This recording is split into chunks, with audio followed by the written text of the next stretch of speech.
কার্বনযুক্ত কোনো গ্যাসীয় পদার্থের বাষ্প ঘনত্ব 13 হলে তার আণবিক সংকেত নিচের কোনটি হবে?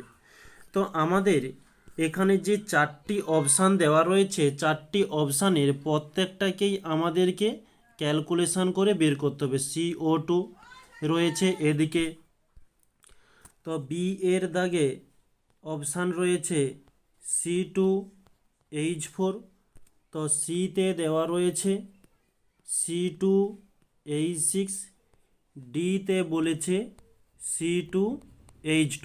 আমরা প্রত্যেকটি ক্যালকুলেশন করে দেখে নিই। তো প্রথমত আমাদের যে অপশানটি রয়েছে CO2, এর আণবিক ভরটি আগে নির্ণয় করি।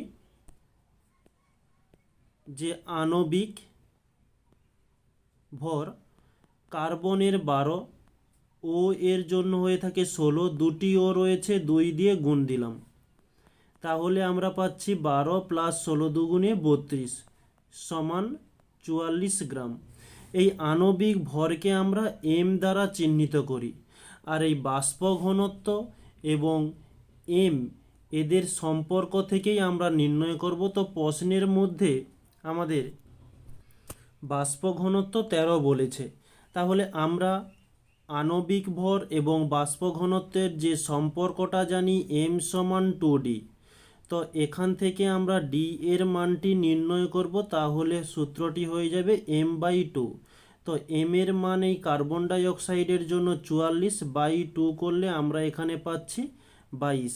তাহলে কার্বন ডাই অক্সাইডের বাষ্প ঘনত্ব হচ্ছে 22।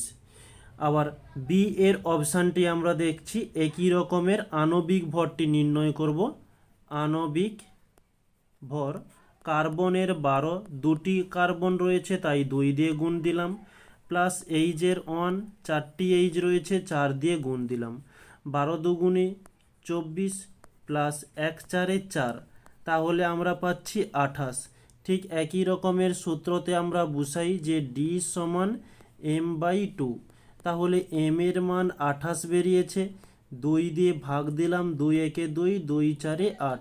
তাহলে এখানে এই C2H4 এর জন্য আমরা D পেয়ে যাচ্ছি 14। কিন্তু আমাদের দেখতে হবে যে কোনটিতে 13 রয়েছে। এখন আমরা অপশান সিটা চেক করে নিই একবার, যে একই রকমের এর আণবিক ভরটা নির্ণয় করব। আণবিক ভর কার্বনের 12, দুটি কার্বন রয়েছে, 2 দিয়ে, তো 2 দিয়ে গুণ করলাম, তাহলে প্লাস এইচের 1, 6টি এইচ রয়েছে, 6 দিয়ে গুণ দিচ্ছি, তাহলে পাচ্ছি 12 দুগুণে 24 প্লাস 1 6 6 হচ্ছে, তাহলে এখানে পাচ্ছি 30।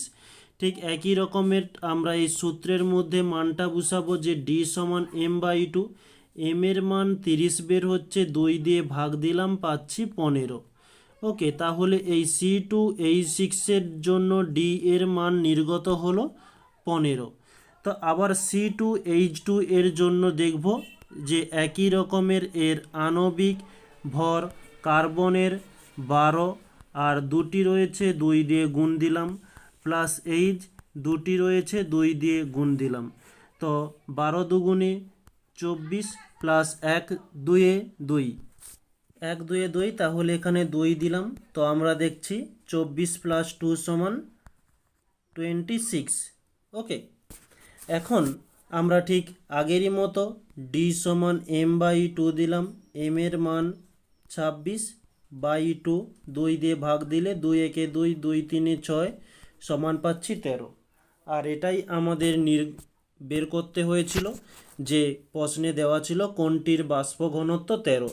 তাহলে আমরা দেখতে পাচ্ছি যে 13 বের হয়েছে C2H2 এর জন্য।